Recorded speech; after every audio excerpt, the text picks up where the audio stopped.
దేశవ్యాప్తంగా జరిగిన common university entrance test పరీక్షల్లో తీవ్ర సాంకేతిక లోపం తలెత్తింది.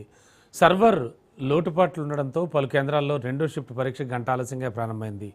ఈ సమస్యను ఎన్టీఏ ధృవీకరిస్తూ నష్టపోయిన విద్యార్థులకు అదనపు సమయం ఇస్తామని ప్రకటించింది. అయితే ఈ ఘటనపై లోక్సభ ప్రతిపక్ష నేత కాంగ్రెస్ అగ్రనేత రాహుల్ గాంధీ ప్రధాని మోడీపై తీవ్ర స్థాయిలో విరుచుకుపడ్డారు. దేశాన్ని విశ్వగురువుగా మారుస్తున్నామని గొప్పలు చెప్పుకునే మోడీ సర్కార్ కనీసం ఒక్క పరీక్షను కూడా సజావుగా నిజాయితీగా నిర్వహించలేకపోతుందని మండిపడ్డారు. నీట్, సిబిఎస్ఈ, అలాగే ఎస్ఎస్సి, ఇప్పుడు సియుఈటి ఇలా వరుస వైఫల్యాలతో కోటి మంది విద్యార్థుల భవిష్యత్తును కేంద్రం నాశనం చేస్తోందని ఆయన ఆగ్రహం వ్యక్తం చేశారు.